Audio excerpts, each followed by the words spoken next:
रजवाणी। NCP के अध्यक्ष शरद पवार ने बड़ा बयान दिया है। एक प्रेस कॉन्फ्रेंस में शरद पवार ने दावा किया कि आगामी लोकसभा चुनावों में बीजेपी सबसे बड़ी पार्टी बनकर उभर सकती है, लेकिन उन्होंने पीएम मोदी के दोबारा पीएम बनने की संभावना से साफ इंकार कर दिया। शरद पवार ने यह भी कहा कि बीजेपी को बहुमत के लिए बाकी दलों का समर्थन लेना होगा और तब पीएम की कुर्सी पर पेच फंस जाएगा। जहाँ तक मेरा असेसमेंट है, मुझे थोड़ी बहुत जो राजनीति समझती है, जिसके मुताबिक मुझे लगता नहीं कि आगे ये चुनाव के बाद मोदी जी प्रधानमंत्री होगी। लेकिन मुझे ऐसे लगता है कि भारतीय जनता पार्टी को क्लियर मेजॉरिटी नहीं मिलेगी। उनको सीट कम मिलेगी, सिंगल लार्जेस्ट पार्टी हो सकती है, और सिंगल लार्जेस्ट पार्टी होकर वो चाहे वो प्रधानमंत्री हो नहीं सकता, उनको दूसरों की मदद लेनी पड़ेगी, और दूसरी की जब मदद लेने की नौबत आएगी तब लोग नया प्रधानमंत्री के खोज में रहेंगे। बीजेपी नेता प्रेम शुक्ला हमारे साथ फोन लाइन पर मौजूद हैं। सर, जो शरद पवार ने ये बयान दिया है, उन्होंने ये भविष्यवाणी कर दी है कि पीएम मोदी दोबारा प्रधानमंत्री नहीं बनेंगे, भले ही बीजेपी सिंगल लार्जेस्ट पार्टी होगी। आपकी प्रतिक्रिया? शरद पवार जी पहले पुराने राजनीतिक अनुभवी व्यक्ति हैं, लेकिन उनकी ऐसी स्थिति है कि वो खुद नहीं तय कर पा रहे। तो पहले कुछ दिन पहले उन्होंने कहा कि मैं माढ़ा से लोकसभा चुनाव लड़ूंगा, और जैसे ही चुनाव का ऐलान हुआ, माढ़ा से मैदान छोड़कर भाग खड़े हुए। तो जिनको अपने राजनीतिक भविष्य को लेकर सुनिश्चितता नहीं प्रेम जी, वो तो ठीक है, क्योंकि है। उन्होंने खुद ही ऐलान किया कि उनके परिवार के 2 सदस्य लड़ रहे हैं, ऐसे में वो पीछे हट गए हैं। जो उन्होंने पीएम मोदी को लेकर बयान दिया है, उस पर बोलिए। नहीं, उसी पर मैं कह रहा हूँ। तो पहले वो तो परिवार के लोग पहले भी उनके दोनों लड़ने वाले थे, लेकिन चूंकि उनकी पार्टी में बगावत है, उनके साथ जो है मोहिते पाटिल परिवार खड़ा नहीं, इसलिए उनका भविष्य अंधकार में है। तो जिसका स्वयं का भविष्य अंधकार में होता है, वो दूसरे के भविष्य पर टिप्पणियां नहीं करता। आदरणीय नरेंद्र मोदी जी के संदर्भ में 2014 के चुनाव के पहले भी इसी तरह की टिप्पणियां हो रही थी, लेकिन भारतीय जनता लेकिन पार्टी, प्रेम शुक्ला जी, उन्होंने, ठीक है, अगर उनके पूरे बयान को हम सुने, तो उन्होंने ये कहा कि बीजेपी सिंगल लार्जेस्ट पार्टी होगी, लेकिन क्षेत्रीय दलों की जरूरत पड़ेगी। ये बात तो आप भी मानते हैं ना कि जो क्षेत्रीय दल है वो निर्णायक भूमिका निभाएंगे? बिल्कुल नहीं मानता। पहले जब 272 प्लस हम लोगों ने नारा दिया था 2014 में, तो शरद पवार बहुत व्यंग्यात्मक हंसी हंसा करते थे। हर मीटिंग उनकी पुरानी निकाल के देखिए, और कहते थे कि यहाँ तो भारतीय जनता पार्टी शिवसेना महाराष्ट्र में कुछ नहीं कर पाएगी, और उनको बड़ी मुश्किल से अपनी बेटी की सीट बचा पाए थे। 2019 में अब की बार 400 पार, एनडीए को 400 से अधिक सीटें और भारतीय जनता पार्टी को अकेले के बल पर। लेकिन प्रेम शुक्ला जी, जो आप लोग नारा दे रहे हैं, ये आपको अधिकार है। उन्होंने राजनीतिक भविष्यवाणी कर दी है, तो वो जो सोच रहे हैं, उन्होंने अपना एक पक्ष रखा है। हम उनके अधिकार को कहा कहें, सिर्फ उनके अधिकार, जो जिस अधिकार का प्रयोग कर रहे हैं उसके वो खोखला उनका है भविष्यवाणी, और जो स्वयं का जिनका अपना भविष्य अंधकार में है, क्या उसका विश्लेषण करने का हमारा अधिकार आप छीन लेंगे? चलिए प्रेम जी, हमसे बातचीत करने के लिए आपका बहुत बहुत शुक्रिया। हमारे साथ हमारे सहयोगी अभिषेक पांडे भी मौजूद हैं। अभिषेक, हम बीजेपी के पक्ष को तो सुन रहे थे, हालांकि बीजेपी ने शरद पवार के बयान को सिरे से नकार दिया है, लेकिन अब हम बात करते हैं कांग्रेस की, क्योंकि एनसीपी जो है महागठबंधन की तैयारी में है और सीटों के बंटवारे को लेकर के अभी पेच फंसा हुआ है। कई दलों के नेताओं से वो मुलाकात भी करने वाले हैं। ऐसे में उनका ये बयान कांग्रेस के लिए भी झटका है।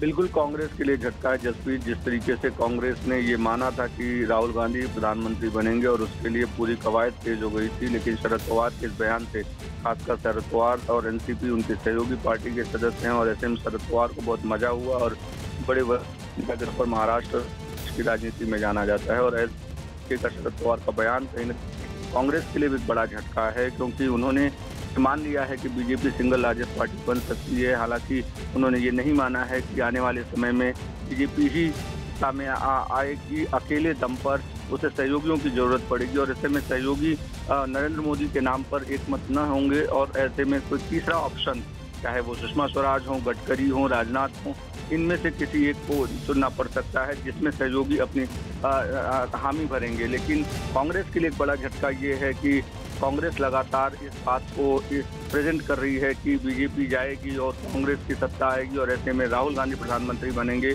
तो कहीं न कहीं पवार के इस बयान से कांग्रेस को भी एक बड़ा झटका लगा है जसप्रीत। बिल्कुल, तो कांग्रेस की कहीं ना कहीं मुश्किलें बढ़ गई हैं। अभिषेक, आपका इस तमाम जानकारी के लिए बहुत बहुत शुक्रिया। अहमदाबाद में सीडब्ल्यूसी की बैठक के बाद कांग्रेस के मिशन 2019 का आगाज एक रैली से हुआ। इस रैली की सबसे खास बात ये रही प्रियंका गांधी, जो पहली बार कांग्रेस की किसी रैली में शामिल होने के लिए पहुंची। और उनके मंच पर पहुंचते ही भीड़ से इंदिरा गांधी जिंदाबाद के नारे सुनाई देने लगे।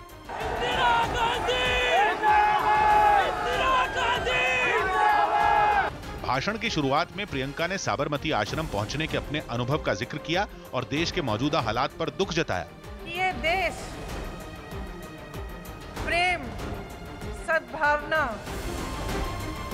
और आपसी प्यार के आधार पर बना है। आज जो कुछ देश में हो रहा है उससे दुख होता है। प्रियंका ने लोगों को सावधान किया कि जरूरी मुद्दों से ध्यान नहीं हटना चाहिए। फिजूल के मुद्दे नहीं उठने चाहिए। जो मुद्दे उठने चाहिए वो ये होने चाहिए कि आपके लिए सबसे महत्वपूर्ण क्या है, आप आगे कैसे बढ़ेंगे, नौजवानों को रोजगार कैसे मिलेगा, महिलाएं सुरक्षित कैसे महसूस करेंगी अपने आप को, आगे कैसे बढ़ेंगी, किसानों के लिए क्या किया जाएगा, ये चुनावी मुद्दे हैं।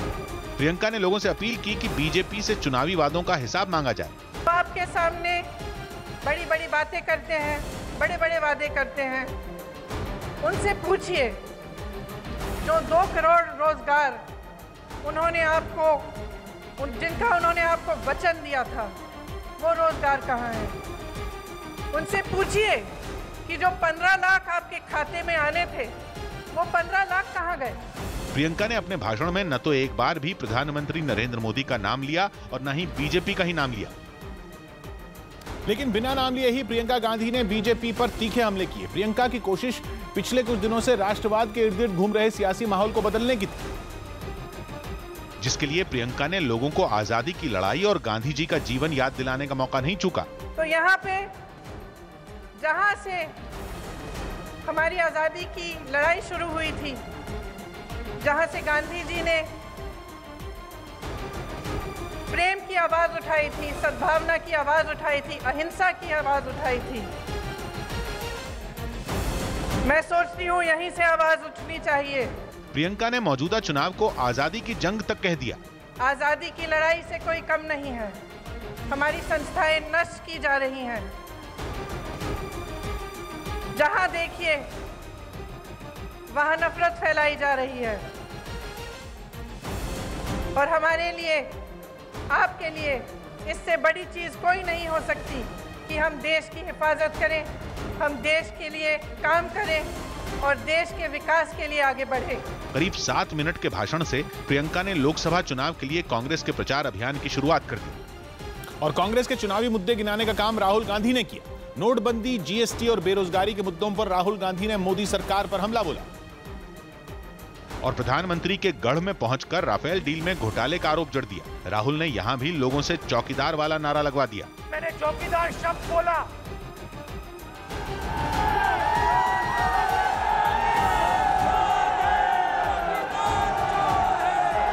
ये देखिए, चौकीदार, तो अब कुछ और बोलने की जरूरत नहीं होती, सिर्फ चौकीदार जवाब मिलता है। रैली के जरिए कांग्रेस ने गुजरात में अपनी ताकत दिखाने की कोशिश की। कांग्रेस की रणनीति प्रधानमंत्री की घेराबंदी की है। एक तरफ यूपी के पूर्वांचल में प्रियंका गांधी के हाथ में कांग्रेस की कमान दी गई है और दूसरी तरफ गुजरात से प्रचार की शुरुआत में पूरी ताकत झोंक दी गई। लेकिन बीजेपी ने दावा कर दिया कि गुजरात की सारी लोकसभा सीटें बीजेपी ही जीतेगी। 26 की 26 सीट भारतीय जनता पार्टी गुजरात में भी जीतेगी। गुजरात में लोकसभा की 26 सीट है और 2014 के चुनाव में इन सभी 26 सीटों पर बीजेपी ने जीत दर्ज की थी।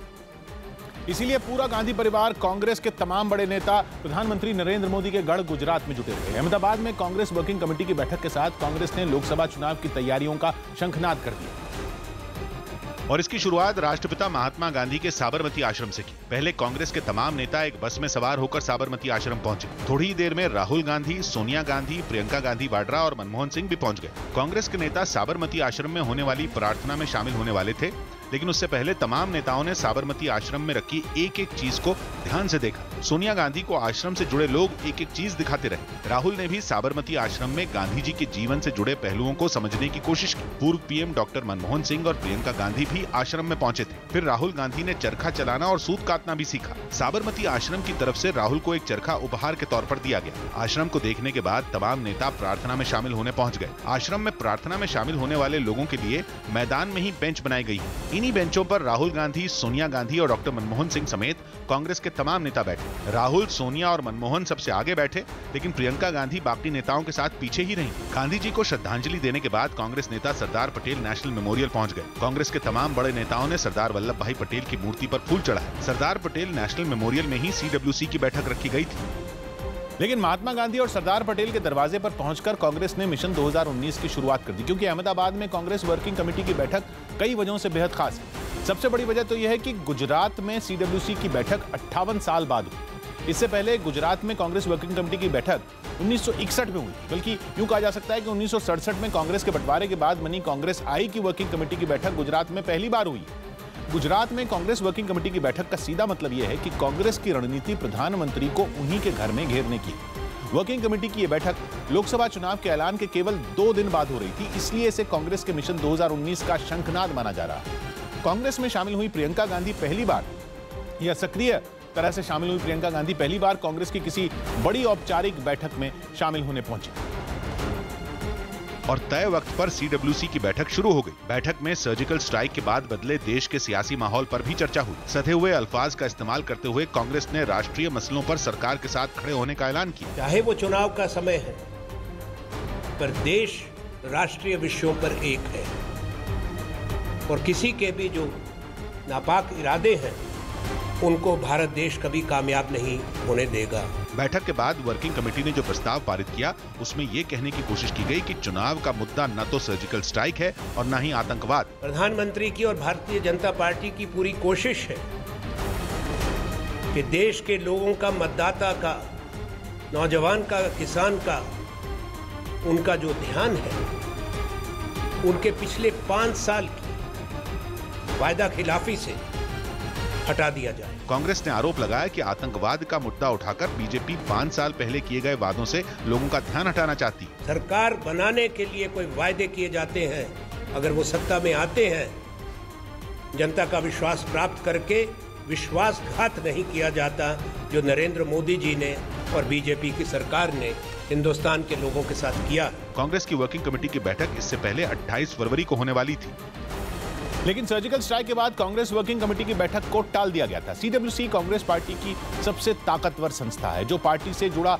हर अहम फैसला करती है। पार्टी का जो भी अध्यक्ष चुना जाता है वो CWC का भी अध्यक्ष होता है। इसके अलावा पार्टी के 25 बड़े नेता CWC के सदस्य हैं, जिनमें सोनिया गांधी, प्रियंका गांधी और मनमोहन सिंह जैसे बड़े नेता भी शामिल हैं। कुछ स्थायी आमंत्रित सदस्य भी CWC का हिस्सा होते हैं, जिनकी गिनती फिलहाल 19 है, और 10 नेताओं को विशेष आमंत्रित सदस्यों के तौर पर CWC में शामिल किया जाता है। इस तरह कुल मिलाकर 55 लोग कांग्रेस वर्किंग कमेटी का हिस्सा है और पार्टी से जुड़ा हर अहम फैसला यही कमेटी लेती है।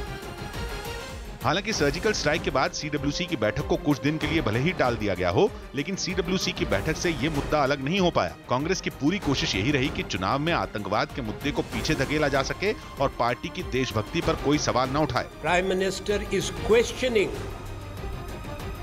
The commitment and patriotism of his and BJP's political opponents। BJP को झटका देने के लिए हार्दिक पटेल भी सरदार पटेल स्मारक पहुंच गए, जहां CWC की बैठक रखी गई थी। सुरक्षा जांच से गुजर रहे हार्दिक पटेल को देखकर हर कोई हैरान रह गया। हालांकि CWC की बैठक में हार्दिक पटेल शामिल नहीं हुए। बाद में हार्दिक पटेल ने कांग्रेस में शामिल होने का औपचारिक ऐलान कर दिया। ये इशारा भी कर दिया कि वो लोकसभा चुनाव में कांग्रेस की टिकट पर चुनाव लड़ेंगे। चुनाव कहां से लड़ रहे हैं? वो पार्टी तय करेगी और मुझे भरोसा है कि पार्टी पर अगर जब भरोसा करते हैं तो बिल्कुल अच्छा होगा। लेकिन गांधी और पटेल की धरती से कांग्रेस ने एक नई बहस को भी हवा दे दी और देश में प्रतीकों की लड़ाई के दोबारा शुरू होने का इशारा मिल गया। कांग्रेस की कोशिश ये जताने की थी कि गांधी और पटेल कांग्रेस के बड़े नेता रहे और कांग्रेस ही उनके आदर्शों पर चलने वाली पार्टी। इसीलिए बैठक के लिए दांडी मार्च की सालगिरह का दिन चुना गया। नेताओं ने गांधी जी की कर्मस्थली साबरमती आश्रम पहुंचकर प्रार्थना सभा में हिस्सा लिया। सरदार पटेल के मेमोरियल में भी गांधी परिवार ने हाजिरी लगाई और CWC की बैठक के लिए भी सरदार पटेल मेमोरियल को ही चुना गया। CWC की बैठक के बाद आनंद शर्मा ने PM मोदी को गांधी की विचारधारा से उलट बता दिया। प्रधानमंत्री जी की जो भाषा है, शैली है, आचरण है, व्यवहार है, उसमें कहीं गांधी जी से कोई रिश्ता झलकता नहीं है। जहां ना तो गांधी जी झूठ बोलते थे, गांधी जी सत्य की बात करते थे, गांधी जी की वाणी में भी हिंसा नहीं थी, प्रधानमंत्री जी की वाणी में कटुता है। मीडिया के सामने CWC का प्रस्ताव बताने आए आनंद शर्मा ने कई बार गांधी जी और सरदार पटेल का जिक्र किया। बैठक राष्ट्रपिता महात्मा गांधी की कर्मभूमि और वो गुजरात राज्य जिसने लौह पुरुष सरदार पटेल के कांग्रेस के और स्वतंत्रता संग्राम के अग्रणी नेता के रूप में राष्ट्र को दिए। बीजेपी ने खुद को गांधी और पटेल की विचारधारा के करीब साबित करने की कोशिश की है। इसीलिए कांग्रेस की ये कोशिश चुनाव से पहले एक बार फिर प्रतीकों की सियासी जंग छेड़ सकती है।